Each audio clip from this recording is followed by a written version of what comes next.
Today on the show, where have all the young people gone, how to find them, and what to do to get them back into the pews. The Catholic Underground starts right now.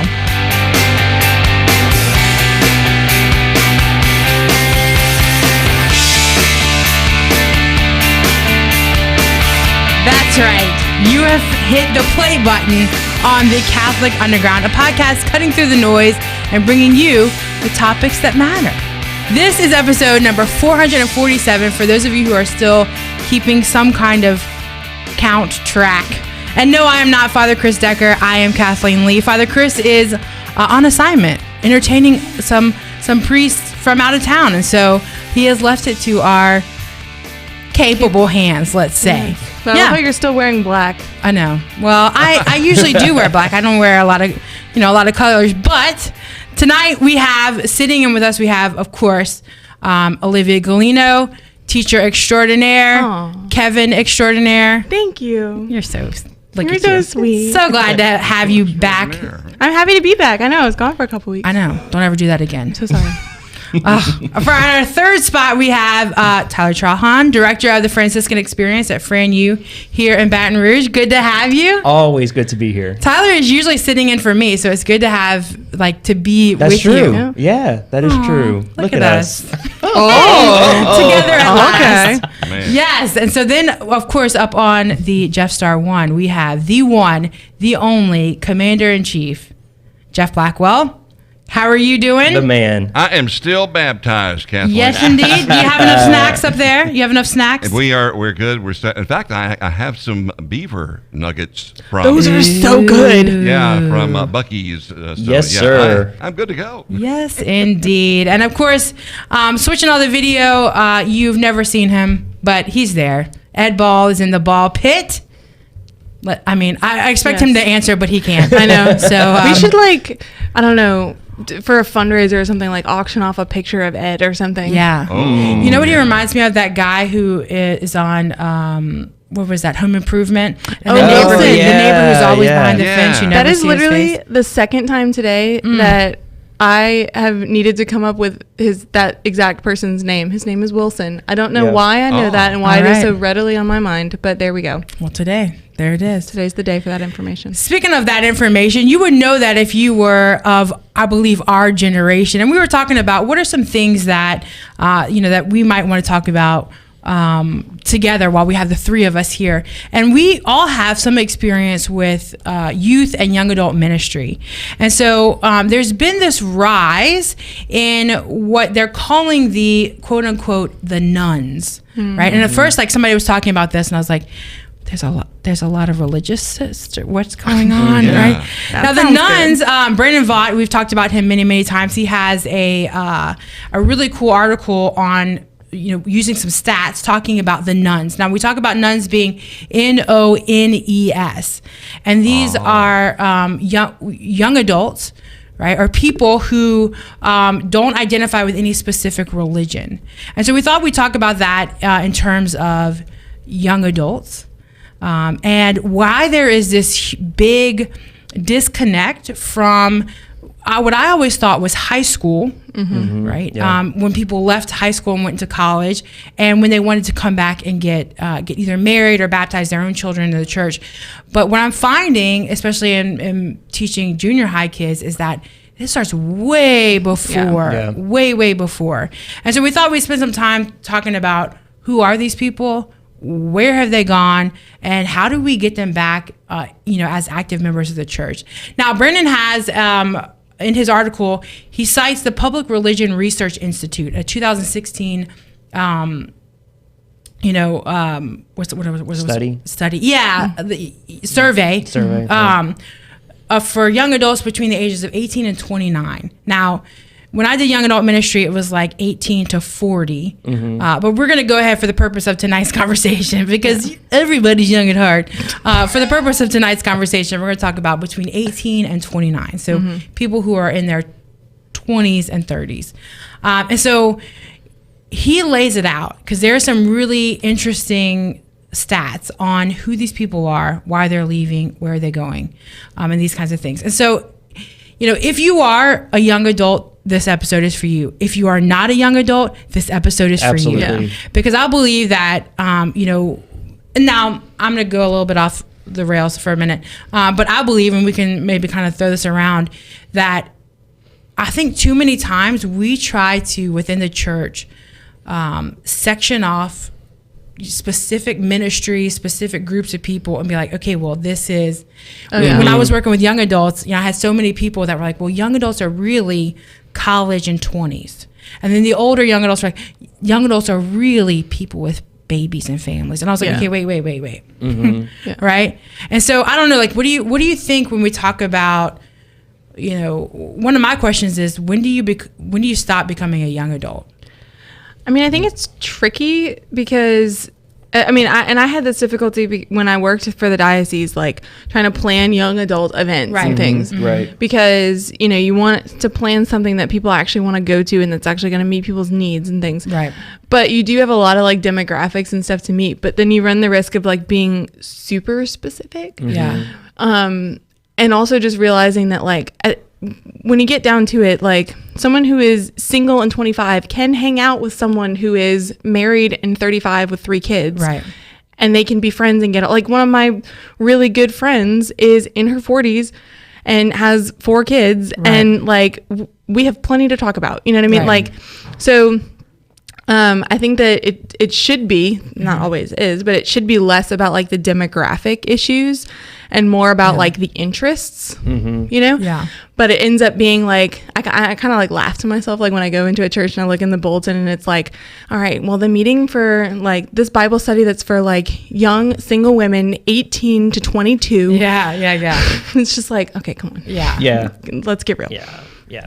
Well, and I think there's I think there's a kind of a movement right now, a very slow movement, I might add, on that integrative approach to evangelization, where it's not so much about the 18 to 29 and this is what this particular, like, yes, there may be some very like niches that would meet that particular demographic based off of maybe their life experiences, what they're going through, but even still, there's that opportunity where I've been seeing a lot of conversation happening in the church where it's the intergenerational modes of evangelization, where it's like perfect example, a marriage prep, like you have an engaged couple that will get matched with an older couple that can kind of be a mentor to them, and but then I'm also thinking about events that you guys kind of brought back whenever you were working in the diocese, Theology on Tap, which is a big young adult movement across the country, where that's kind of a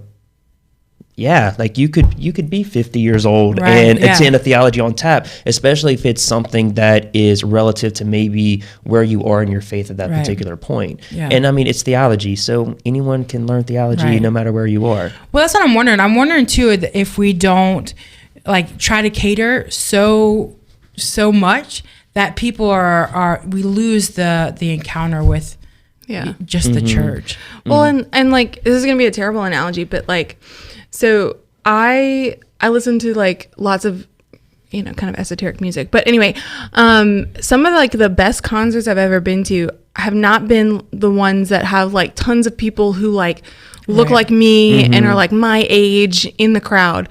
Some of the best concerts I've ever been to were concerts where like the people in the crowd were like in their 40s, and it's not because like the band necessarily is like, I don't know, the Eagles or whatever, but it's just because it's like, maybe they just happened to like find this band or something, like, and they just got into it, or like for whatever reason, this is, why they decided to be there tonight, whatever. And it ends up being just a very like calm, cool, chill experience for everyone. Right. And like, I think that that's something where like, if I wasn't open to that because I'm like, well, this isn't my scene. This is uncool. Right. None of these people have anything to relate to me about. Well, then it might be something that I'd choose to be isolated about. But if we don't look at other people as like that, right? Like an opportunity to, be isolated from, or look at people purely demographically, which I think we can tend to do, especially in ministry, because we're so like used to our studies and stuff. Then we might lose sight of the person and the opportunity for like true encounter, which is really the whole point. Right. And especially for those people that are, I mean, like for me, I mean, to be transparent, like I'm 30 years old. I'm about to turn 31 in less than a month. Like I'm approaching kind of that blurred line between who considers me a young adult.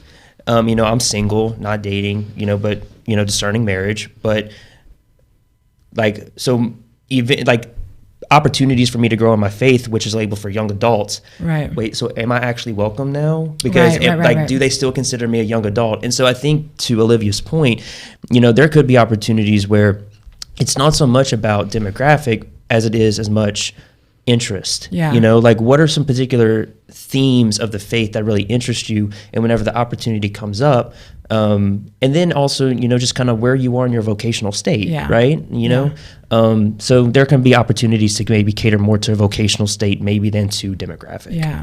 Yeah. So before we get into some more conversation about, you know, about what this looks like, let's get some cold hard numbers out of this pew, because it's very interesting. Now we can look at some of these numbers and be very disheartened, and it is, you know, when we look at them, they're not fun numbers, but there's always hope, and we'll talk about that, you know, by the end of the show. So don't despair. Just know, right, that if we need to look at these numbers and to see the reality. You know, I'm a big believer in, you know, if you have, you know, if you have some kind of disease, it's better to say, well, I got a disease, let's look at it, than to say, but there's no disease here. And then you end up in all kinds of trouble. So who are the former Catholics and the nuns, right?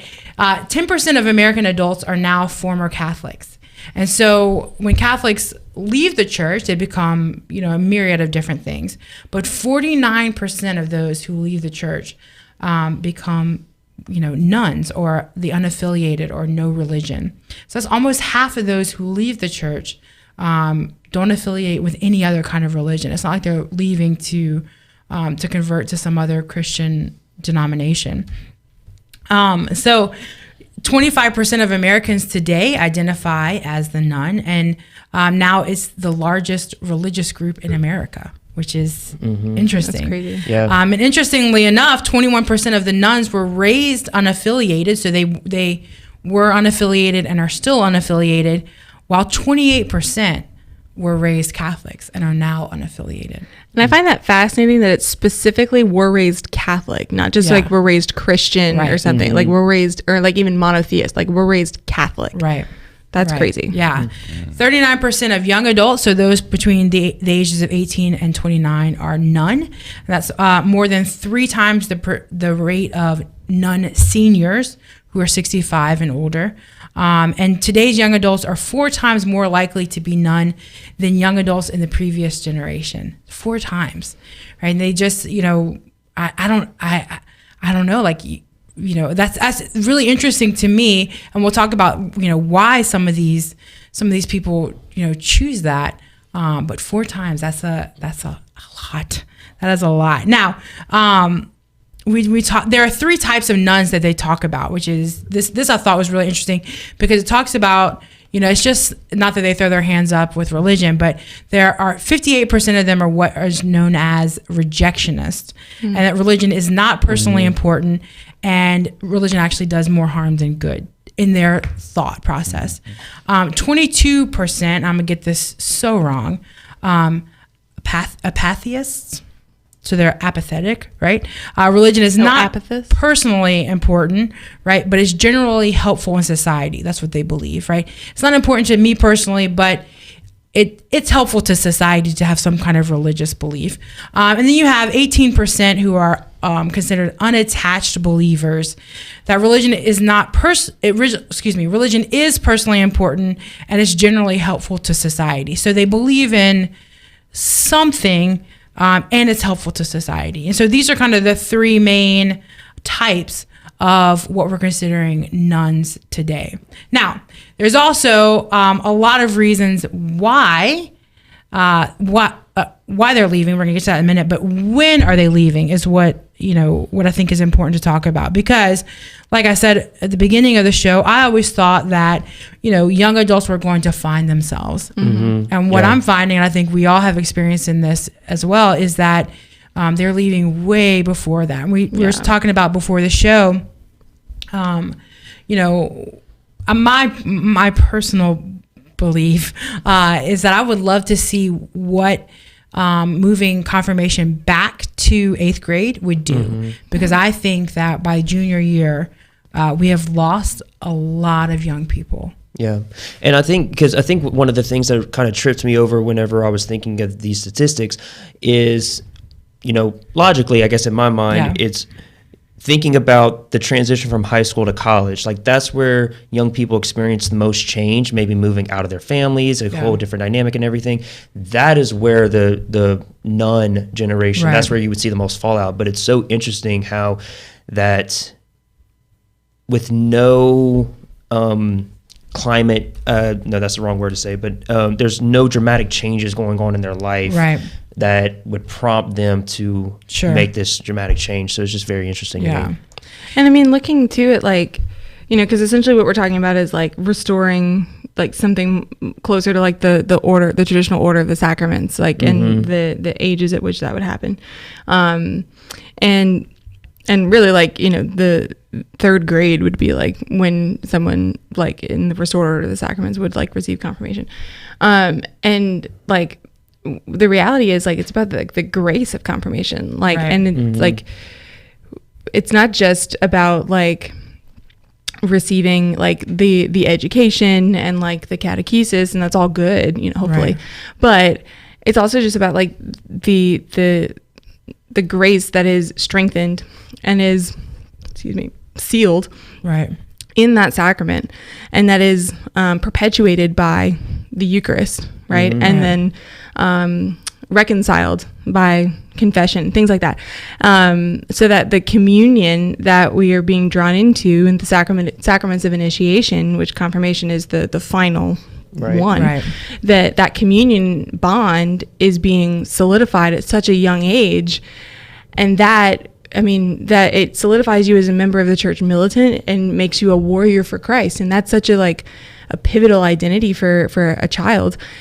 and for a person. And so but that grace, coming back to my point, that grace is so important, and I think that you're right, to wait until a child is in their teenage years, past the point when they're already, because what's the median age of disaffiliation is like 13, right? Past the point when we're basically saying I might be made to go to church, or I might be made to go to different things, but mentally, intellectually, I've said sayonara. And grace is real. We either believe that or we don't, right? And we need that grace ourselves, and we need that for our kids. Yeah, for sure. Yeah. And my experience with 6th and 8th graders now, I'm looking at them, and you're right, they have already that is the age. They're around 13 years old, and some of them are like, okay. And there are many reasons why, and we could talk about those till we're blue in the face, right? And we will a little bit, but while we have you, we'd like to remind you that you are listening to the Catholic Underground.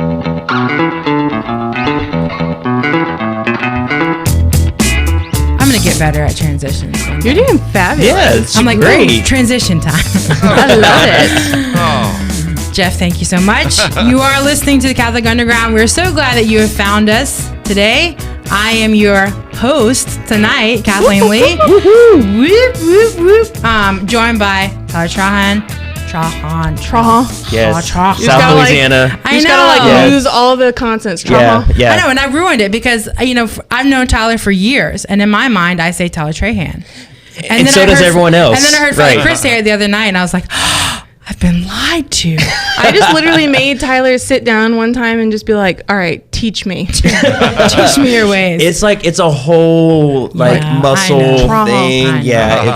Tyler's here. Kevin is here. Olivia. What's up? Jeff is up in the Jeff Star one. Ed's Edding in the ball pit. He's doing his thing. Father Chris is on assignment, but we are super glad that you are here with us, because we're talking about a very interesting topic that I think, and one very near and dear to our hearts, and that is of young adults, the young church, right? And so, we were looking at some stats, which are really important to look at, and this is one that is super interesting to me. We're talking about, when do young people leave or disenfranchise themselves, or, you know, just get kind of, I would say, like bored with the idea of religion and church. And it says that 90% of American nuns, right? And when we say nuns, N-O-N-E-S, who left religion did so before the age of 29. So they did so in their young adult years, 90% of them. Yeah. Now they broke down that 90%, right? 62% of those who left in their young adult years left before they were even considered young adults, left before they were 18, right? And so my question is, what, like, what, like, you know, we've talked about our experience in youth ministry and how that has changed in the, you know, almost 20 years since I've been in high school, you know, this idea of program, you know, ministry, that's not working. Like, why do you think that young people are leaving the church or stepping away, or what do you think? Like, we threw around some ideas earlier, and well, I mean, and there's a culture that young people. I work with high schoolers, so I'm used to saying young people, but young adults, those in their teenage years, often compare the church to the classroom. Yeah. Where that authenticity is missed, right. Where it's not about so much the relationship with Jesus Christ as it is fulfilling requirements. Yeah. And so, and I think that's a topic that's very near and dear to my heart whenever it comes to sacramental prep. So the idea of moving confirmation to an earlier time is very interesting to me. But we got to think about it. And so, like, my background, what I'm pursuing right now, I'm getting my master's in psychology, where we're studying about the holistic person in their development through the eyes of vocation and flourishing. And one of the things that was kind of illuminated to me was this understanding of where they are holistically at that point in time, especially in the 8th grade, where it's at that point that they're starting to question, like they're starting to ask those very difficult questions, where they don't want to just sit down in a classroom and just learn all of this and just be like, all right, that's it. It's like they want to be able to ask those questions. And they feel like they don't have the opportunity to. And in the culture and kind of how they feed off of that's a turnoff. Like to be very, very, very frank with it. And I mean, but in Olivia, you can, and both of y'all being teachers, I mean, maybe y'all can confirm this, but even in the educational setting, if they don't have the opportunity to ask questions, but then have them authentically received, you know, that's like, okay, well, they don't care about me and my questions, so why should I care? Right. Yeah, I think one of the worst things you can do as a teacher, as an adult in any child's life, is to say, don't ask that question. You know, like, why? You know, we were talking last week with Sarah Denny about theology of the body, and like, you know, young people shy away from that because adults shy away from that, you know, or they don't know the answer, or, you know, instead of saying that has been one of the greatest gifts as a teacher, is for me to be able to get comfortable with the idea of saying, I have no idea. Let's look at that. You know, or let me do some research on that, and being real with my students and saying, look, you know, because the worst thing you could do is just say, well, just because, because that's not enough to bite into and to hold on to. I think as anybody, especially a young person who's trying to find answers to questions they may have. Well, and like I tell my students, and especially like my seniors that I teach a philosophy elective to, I'm like you have questions, and that's good. It means your brain is working. If you don't have questions, concerning. So like apply like the reasoning faculty, which makes you in the image of God. So first of all, give thanks for that. And second of all, what possibly would make you think that God doesn't want you to use that reasoning capacity to investigate him? Ask your questions, right? And even if those questions make you, you know, make someone scratch their head, like Kathleen was saying, or maybe if it's something that's like, you know, it's going to make someone uncomfortable, whatever, ask it anyway. Right. And it's important to me too, that like my students, they ask me questions, but they also learn how to do their own research, like responsibly and like from sources that are valid. Right. Yeah. But that's part of the process, right? And I think it's part of it. It's a two-way street, right? They need to feel comfortable, like, and it's like what you're saying. They need to feel like received as a person, right? Because no one's going to ask a question to someone that they don't feel like respects them, right? Yeah. Right. And so like they need to feel comfortable, but we also need to like if someone does ask a question, even if it's like off book, it's like I've been wondering this for 2 years. We can't be like, well, we don't have time for that, right? Mm-hmm. And like I've had to, in very rare occasions, be like, okay, we are like so behind right now. Yeah. I want you to write it down. Yeah. Put a timer on it. And in 2 days, do it right now. Yeah. In 2 days, you're going to remind me about it. Okay. Yeah. And we're going to talk about it. Yeah. And like, be intentional about it. Mm-hmm. Because they need to know that we're serious about helping them. Right. Even if it's like off book. Because like, Jesus doesn't follow a curriculum. Right. Yeah, that's right. Yeah. He's not confined to the classroom walls. No. Right. Yeah. And that gives them such a real like, yeah. I mean, we've been talking about that, the encounter, a real encounter with human beings that even though we may be somewhat experts in what we do, because it is, we might have a degree in it, that there are still things that we're like, oh, and I'd rather give you, like, it also shows them, I'd rather get you the right information than just spout something off. Yeah. Because that's the worst. I've had teachers like that where I'm like, okay, yeah, I smell what you're putting out there and it don't smell right. But it also teaches them, especially in theology, this is so important. It also teaches them that there is a correct way to look at it. Right. And it's not just like what I think about it is enough. Yes. Or it's not a quick Google search. Yeah. Yeah. Yeah. Because they fall into that trap a lot. Like, well, I think it's this. And it's like, okay, well, you can have that opinion, but there are also authorities to consult and you might be wrong. Yeah. Yeah. Yep. Well, this is not the end, people. This is just the beginning. And what an awesome conversation. I love this. I'm so glad we got on this topic today. But you are listening to Catholic Underground, and we will be right back.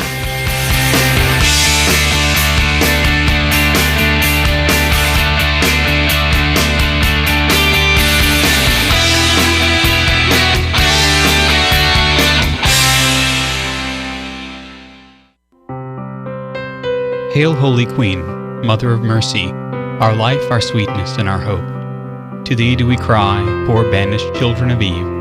To thee do we send up our sighs, mourning and weeping in this valley of tears. Turn then, most gracious Advocate, thine eyes of mercy towards us, and after this our exile, show unto us the blessed fruit of thy womb, Jesus. O clement, O loving, O sweet Virgin Mary.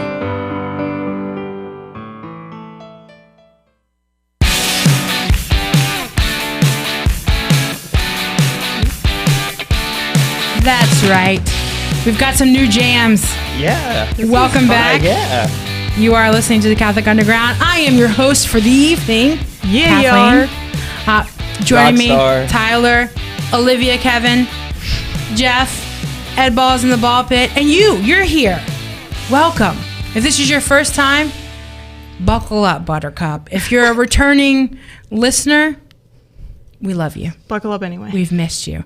We're talking tonight about the nuns, especially when it comes to young adults in the young church. We've talked about this a lot. We, Father Chris, Olivia, and I, Tyler have some experience with youth ministry, young adult ministry. And it's an important topic because I think that, when we're looking at it, when we look at the church as a whole, we sometimes can get really dismayed in the way that it looks. There's a lot of people, especially with COVID, there's a lot of talk about what it's going to look like when we have to come back to church, and who's going to come back. But this story of the nuns and of the young adult church is not a COVID new story. No. Right. It's been going on for a long time. And I think that there's been, a disconnect between when young people around the age of high school, and now we're finding out a little bit earlier, to the time when they want to come back and be married in the church or start a family, get their children baptized in the church. Where do they go, right? And the question that we might want to look at is why they go that way, right? And what can we do? I think this is what's most important. How do we get some kind of hope? Is to say, okay, here is the problem. Here is the illness. How do we fix that? Like if we went into the doctor's office and we said, no, my arm is not fallen off. It's fine, right? The doctor would be like, you're a big fat liar, right? So now we know, okay, we've gone to the doctor's office and we said, our arm is fallen off. The young adult church is not there, right? And if the doctor said, yes, I see this. I mean, that would I would ask for my money back and be like, okay, right? We go to the doctor to say, okay, well now how do we fix this, right? How do we reattach the arm? How do we bring these young people back into the church? Because I remember as a high school student, and I cannot tell you, I've been told a million times since then, right, that the church, the young people are not the church of tomorrow, that they are the church of right now. Absolutely. Right. And I feel like sometimes I thought, well, I had to be an old lady with a rosary and nothing else to do, but go sit in the church and pray for 6 hours a day until I can be, that's when I'll be active in the church, and that's not true. So how do we make young people, young adults, feel like they're part of the church, and not just feel, but like you are. So. Make it so. Make that a reality. Yeah. We talked a little bit before the show about, all the way back to, what all of those things that contribute to young people, walking away from the church, that might need to get a hard look at how do we improve that. Yeah. Well, I think part of it is like a mindset. So I was remembering, like with Tyler, a conference that we were at a few years ago, and this was when I worked at the diocese, and I was there with like the guy who worked with me and then Tyler, and we went to this like breakout session that was specifically on this topic, like the disaffiliation of young adults. And we walk in there and it's, blessedly so, it's full, and it's full of like older, maybe like 60s kind of crowd, people who work in their parishes and in their, different kind of capacities in schools and things, and older people. And we were the only young adults in the room. Right. Yeah. And I just remember like the entire time there were opportunities where we were like try to engage and like ask questions and things, but the whole question of like the young adult question was treated as like a problem, but it was treated, to my mind at least, as like a problem that we can come at with the same mindset that we've come at with everything else, right? Programs and books and resources. And at maybe 15-20 minutes into it, Tyler and Joe and I looked at each other and we were like, do y'all just want to go to adoration? Yeah. Because essentially we weren't giving up on it, but essentially we were just like, we're kind of being talked at. We're definitely kind of being talked down to. Right. And we just want to go talk to Jesus. Right. So, and I look at that now as like an analogy for like a lot of the movement, at least of like the young adults who stay within the church, like away from the programmatic, just back to basics. Like we just want to know what it is to pray. Right. Yeah. Like we want to strip down spirituality. Like just give us like meat and potatoes, please. Yeah. Yes. And so I think that part of the answer, like what you're saying, is like part of the remedy is going to be like, we have to be willing to just rethink the way that we think, right? Because the way that we've been thinking the past 20-30 years is very programmatic, right? And I'm not saying that programmatic is problematic in every instance, but we do tend to treat that as like a band-aid, right? Like, okay, well, we have this problem, here's a multi-step program that we can put in place that will fix these, have these objectives and fix these problems, right? Maybe not though. Yeah. Maybe it won't. And I love what you said, Olivia, about kind of like stripping it down a little bit, because this has kind of been the reality that I've been facing, is that because I'm very young in the intellectual formation of my faith. Like I've always been involved in my faith ever since I was in high school. And whenever I moved to college, I live about 2 hours away from here, and I went to school here in Baton Rouge, and I was the only one from my graduating class that came to school here, so I knew nobody, but was super involved in my faith. And the reason why I am still involved in my faith today is because there was one person who invited me to the Catholic Student Center on LSU's campus, for which I found my community that I was able to sustain my faith, if you will. But it was always it was more so that, like, it just stayed stagnant. I loved Jesus and I loved going to mass.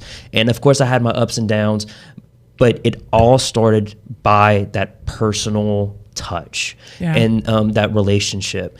And right now, like I said, I'm very young in the intellectual formation, which I think is very, very important and essential to growing in your faith. But with that said, our faith is so broad. Like, it's so complex, but so beautiful. Like, to me, that's why I love the faith so much, is because it is so complex. And my theory, I'm gonna call it a theory because that's actually what my capstone project is on for my master's, is faith sustainability through the age range that we're talking about. And there's a lot of talk about purpose, and there's a lot of talk about, in the aspect of vocation and having purpose for your life and seeing that you have purpose and that you're valued. And things like the virtues, like the Beatitudes, like ways that we live our lives, that is influenced by the sacraments and the Mass and everything. Like, just going down to the basics of what does it mean to be good? Because at the end of the day, as human beings, as we were created, we desire good. And if we're able to accompany these young people in knowing what that good is and why is it good, like, that's what they're desiring, right? Like, yes, it's important to learn about, canon law and like the why we do things and this, that, and the other. But at the root of it, it's about the relationship, and how do we get that relationship? And that is living by virtue, and looking at how God created you and why He created you, and you find that out through virtue and through charity and through service. Because that's another big thing, is service. Like, young people love service; they love it. And the other piece of it is that I'll mention. Is these young people are capable. Like, this is something that we have talked about before, is, so in my job with the Franciscan Experience, it's a theological summer institute. So we actually teach the young people who come for these 5 days theology. And it's amazing how much confidence they have, because they doubt themselves on being able to learn and understand and appreciate the faith. Which then holds us, the catechists and the ministers, accountable on making sure that we have that theological foundation in order to be able to teach that to these young people, which is such a beautiful journey. And it's not something that we as pastoral leaders should be intimidated by. If anything, it's a duty that we have to be able, because I can say this from personal experience, by my own soaking in of all of this knowledge, my own faith has strengthened, and my confidence has grown in the past couple of years. And so all of those things are kind of just a very bird's eye view of kind of my thoughts on that. And I mean, and not to get like too saucy with this, but like, I love what you're saying about like, it's on you and the other people like who are specifically in charge of like teaching and forming your young people. Like, it's incumbent upon you to like educate yourselves and be confident yourselves so that you can teach them. And that's a big part of it. So Absolutely. I think a big part of the movement, the remedy going forward is like, we still have CCD, we still have PSR, whatever you call it, in your home parish or diocese. And we still have the need to educate the people who sit in our pews. And so it's on us as catechists, as priests, as whoever, to know the faith and to know, well, first of all, to know the person of Jesus. Yes, right? absolutely. And to know first the faith. And foremost. And so I think that part of that, and this is where I might get a little saucy, is like, we have to be willing to look at ourselves and say, do I know the faith? And can I teach it? And be willing to say, maybe not. Maybe my gifts are best used somewhere else. Maybe so-and-so over here, I recognize that she is a great teacher Right. for PSR, and I want to let her take over, and I want to go do this other thing, Right. and still serve the church, right? Like you're saying, like we have hearts for service, and that's Right. beautiful. It's very Christ-like, but looking at like sometimes maybe we get in our own way, Sure. Yeah. right? Absolutely. Well, and young people today, all of us have access to more information than we've ever had. Yes. So it's no longer like, and you and I, we have all grown up with some awesome leaders in youth ministry and PSR and CCD, and those people are great. But I think, and I can speak to this as a teacher, as someone who teaches religion, even in some schools, that position is seen as, if you're a good person, you can teach religion. Yes. And it's like, oh, Yes. that's not like, oh no, like, Yes. no. Yes. And I think that, that people can get into that position and I've seen some people get in that position and then work their tail off to educate themselves. Yeah. But our faith is not just love Jesus and it'll all be okay. Right. They're to an extent, but you have to be able to provide we talked about this a million times. We're a headline generation. Mm-hmm. They read the headline and then they go, I heard this. And if you have, there's only so much that you can say, let's learn that together. At some point, you've got to be able to say. If you can't break it down in like 5 minutes. Right. Yeah. They're gone. They're done. They're like, well, and then you lose credibility. Yeah. And so I think that, like you would, and this is a challenge to people who are in administrative positions. Mm-hmm. Like, you would never ask me to teach math because I don't have a math degree. I'm not saying that, necessarily everyone has to have a degree, but, religion teachers, in my humble opinion, religion, those who provide education in the faith should have some kind of training. Should have a degree or be working towards it, or, be in that realm, because it's that important, I think. Because otherwise it's just, it's just a very because I would be willing to bet that that some of the reasons why people leave the church is because they've been fed misinformation. Right. Like it isn't the fullness of the truth that what the church offers. Right. Well, how many times do you encounter like, well, I had a teacher once who said this, and you have to very kindly, because you don't know who they're talking about. Sure. You have to very kindly you don't know say how they interpreted it. Exactly, because Yeah. they might have misheard. Sure. There's so many times where people quote me back to me, and I'm like, I did not say that, because I know myself, and I did not say that. Right. Exactly. Yeah. Anyway. Oh my gosh, I could tell you about a game of telephone they played the other day. But yeah, so like you take everything with charity, but at the same time, you having to correct just vast misinformation. Yeah. And sometimes it is something that, they all kind of agree that they heard from the same teacher, and it's like, okay, well, the reality is that's not correct, but here's what is. Yeah.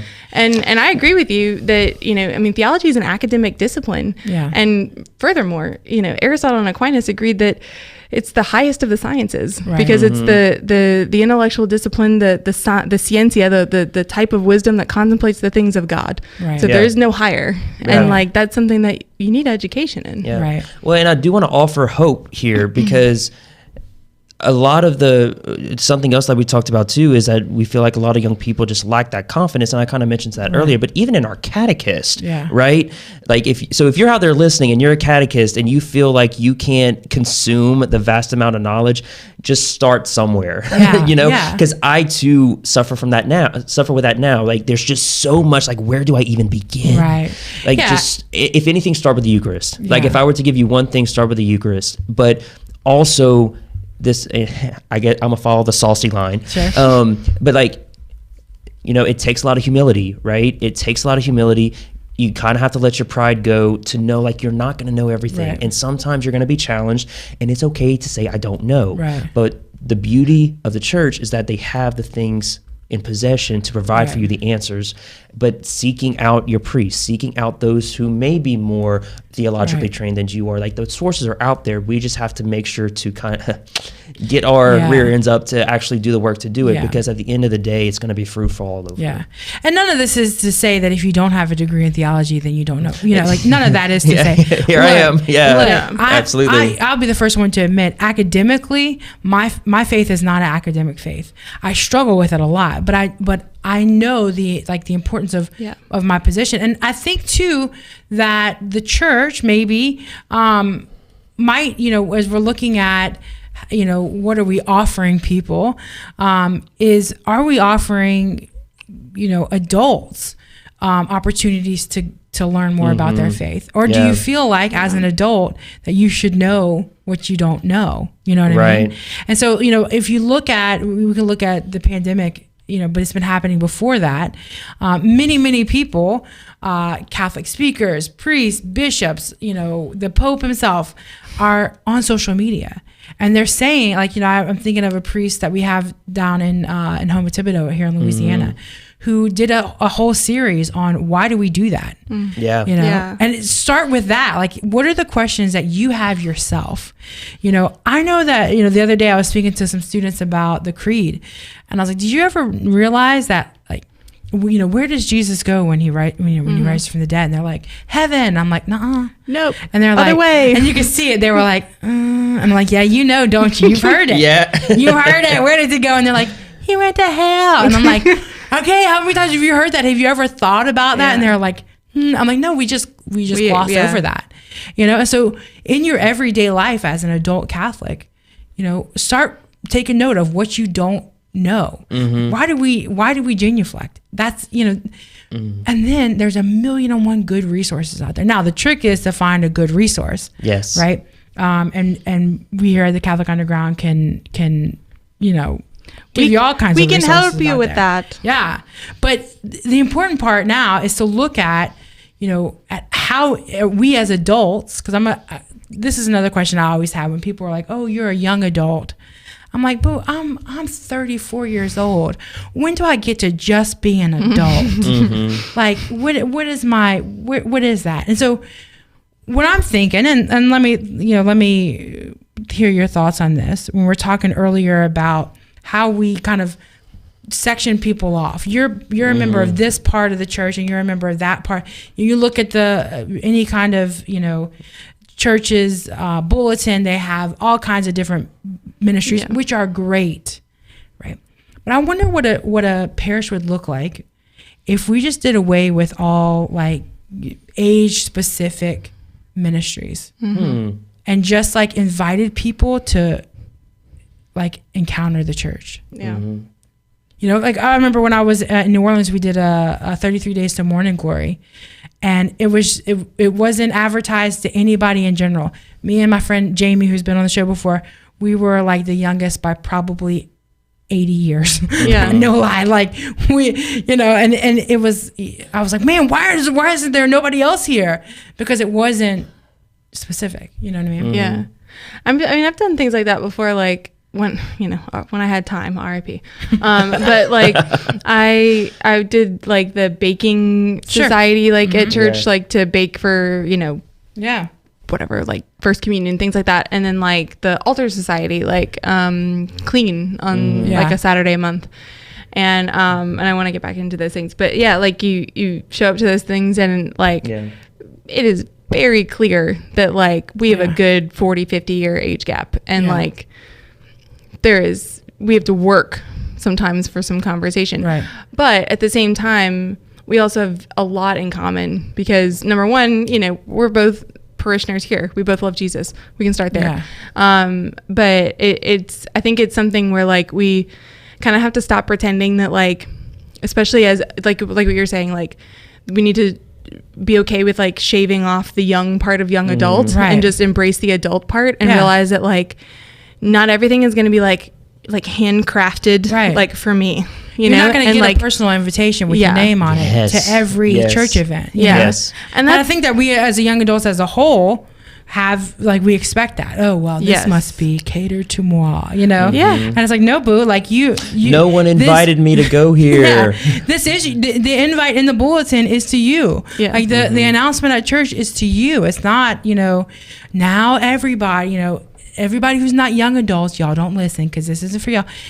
I'm speaking to you. No, it's like I think that's the encouragement to young adults and young people is, I think that, the older generations would die of shock if high schoolers just showed up, to be a part of the altar society. Yes. They would, because that's how it should be. Yeah. That's how it should be. And we can talk about how young people don't have time and, they're doing 1,000,001 other things. And some of that, is fostered, in the home and that kind of thing. But, dude, just like be a part of the church. Your baptism and your confirmation are your invitation. Yeah. That you are initiated into the church. Come on. Yeah. Like, And take initiative. yeah.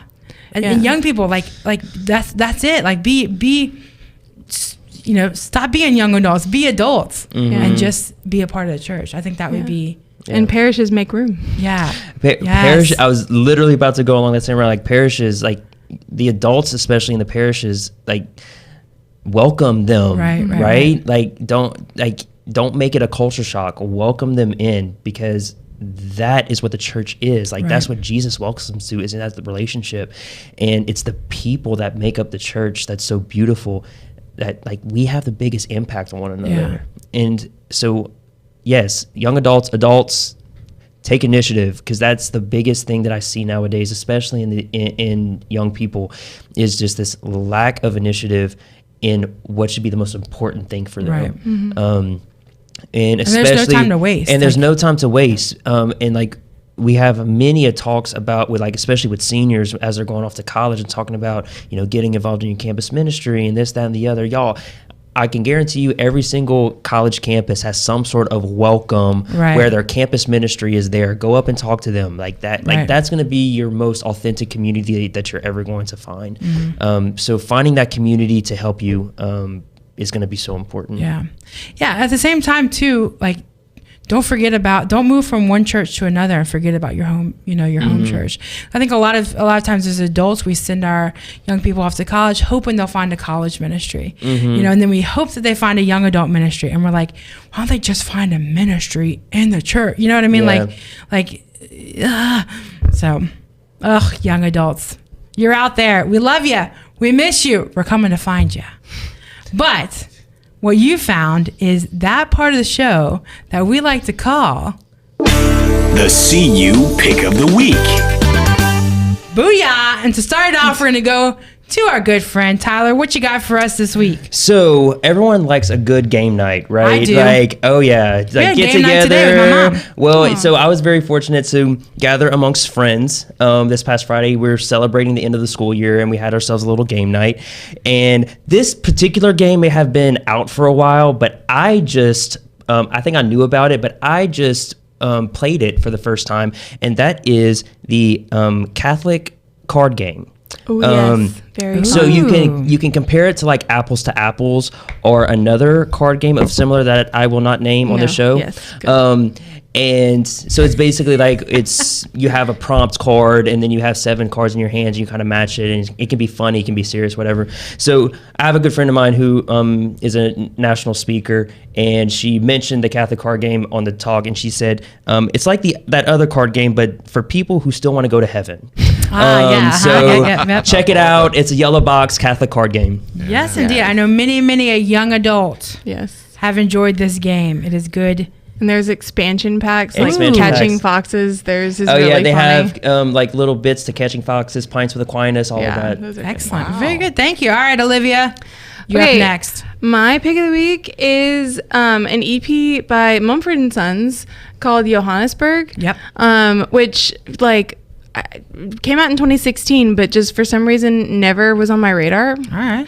But basically, when they did a tour through South Africa, they recorded this EP. I think it's like 5 songs with let's see. It's a South African pop trio called Beatenberg, but specifically featuring a Singhalese singer, Baba Mal. And let me tell you, my friend Haley sent me one of their songs yesterday, and I've listened to the whole EP like 15 times since then. It is so good. Yeah. Like it's still Mumford, so like the folk kind of neo folk style, but like the mix of styles with like this very South African, like the drums and things like that. Yeah. Oh my gosh. It is so good. So I like try, let's see, There Will Be Time. It's the first track on the EP. Like listen to that one, let it wash over you and like change your perspective on what music should be. And then listen to it again and then go the whole way through the EP and yeah, let us know what you think. Back chat. Challenge. Okay. Love it. I'm going to stick with the music theme.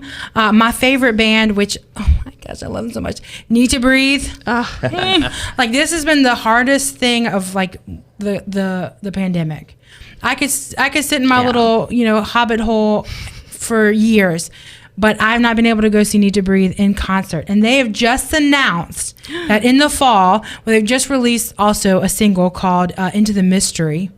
And then they had this whole like mysterious, like they wouldn't tell anybody what it was all about. And like everybody's like, what's going on? What are they doing? They spent like 9 months. They give themselves like a couple of months. I don't know how many. But they gave themselves a couple of months. They locked themselves after they were tested for COVID. They locked themselves in a house and recorded an album. And now they're going on tour with Switchfoot. Now, if you're a young adult, you know Switchfoot, okay? Wow. So in the fall, they will be launching a tour. Tickets go on sale tomorrow to insiders, if you are one. Me. That would be me. And so if anybody wants to go, they're going to be all over the place. It's going to be awesome. I'm super excited to see music starting to come back. Yes. Like these, I'm not a huge concert goer. I don't just go to concerts for funsies. There are specific people that I will travel around the world to see. Need to Breathe. Garth Brooks, here's looking at you. I'll go anywhere. Same. But that's what I'm super excited to see that come about, and and the music that is going to come out of this, this last year, and people being holed up and really having to think about life. Stoked. So Need to Breathe, Into the Mystery. There it is. Jeff, we did it. We did it. We did it. And we couldn't do it without people like our listeners. Yeah, that's true. And as always, the Catholic Underground is made possible by viewers, listeners, prayer warriors, and benefactors just like you. So become an official Undergrounder today by going to CatholicUnderground.com/donate. You can also help us out by letting others know about us. Remember to like us, heart us, star us on your platform of choice. And if you have the opportunity to leave a review, we appreciate your kind words.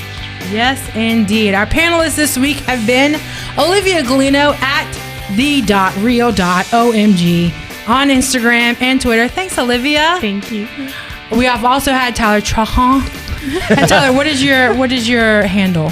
At Tyler J. Trahan. Oh. Trahan. Very good. Excellent. Good to be with you. It's always good to be here. Such a joy. Yes, indeed. As well as, I'm Jeff Blackwell, our technical director at Jeff Blackwellis on all the things.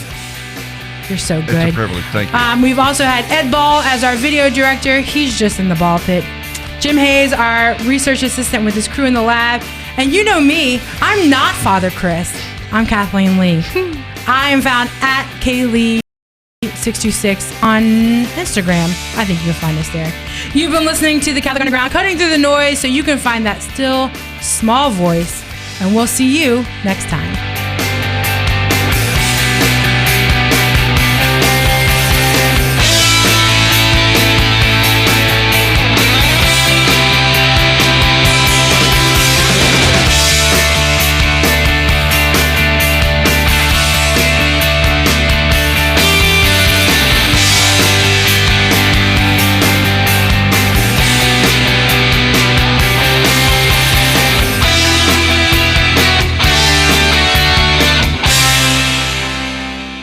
From the Catholic Underground.